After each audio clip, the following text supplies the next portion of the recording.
and a supreme accolade to the lower house of our nation.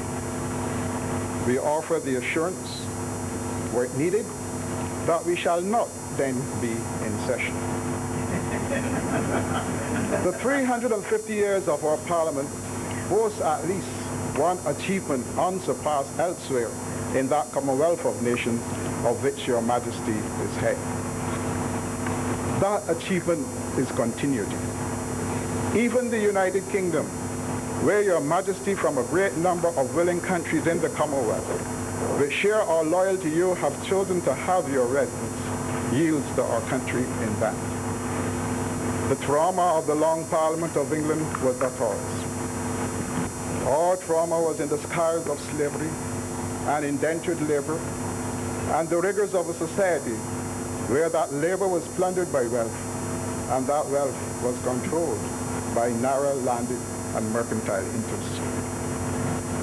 Our people have always demonstrated great courage in the development of our society. That has fortified our people through the abolition of slavery, the destruction of the system of apprenticeship, the spontaneous emergence in 1937 of a thrust towards democratic expression, the Bush experiment of 1946, which offered some progress to self-government, the first election under adult suffrage in 1951 after several variations of limited franchise, the introduction of a ministerial system in 1954, the delivery in 1962 of our first true budget expressed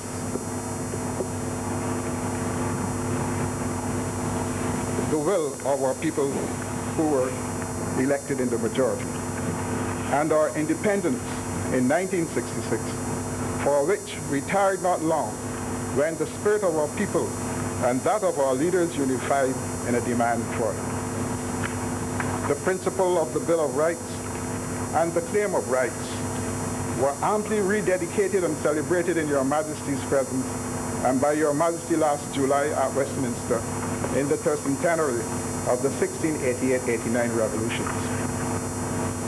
The Bill of Rights was the genesis of the movement which has given us government by our nation, for our nation, and through our nation, as our Constitution details. Our Constitution guarantees the fundamental rights and liberties of our nation and of all others within our shores. But those guarantees are nothing if a society loses its balance or weakens them. We are happy in our society and for our society.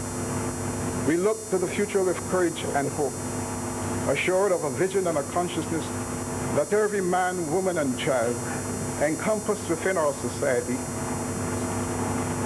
our total environment, has in our system an opportunity of total development and achievement. We know that our society will give full protection to the weak, the handicapped, and the disabled, that we will give them strength through health, and will yield to none in our concerted efforts for a better life for all, and in the fulfillment of our desire for it. That is the measure of our democracy. That is the reason for this celebration. Those thoughts indicate our wishes for the future. We have acknowledged and met the challenges of nationhood. I am happy to preside over a House of Assembly whose business it is to respond to those challenges. We could wish today for nothing better than the gracious presence of Your Majesty, for which we are so happy.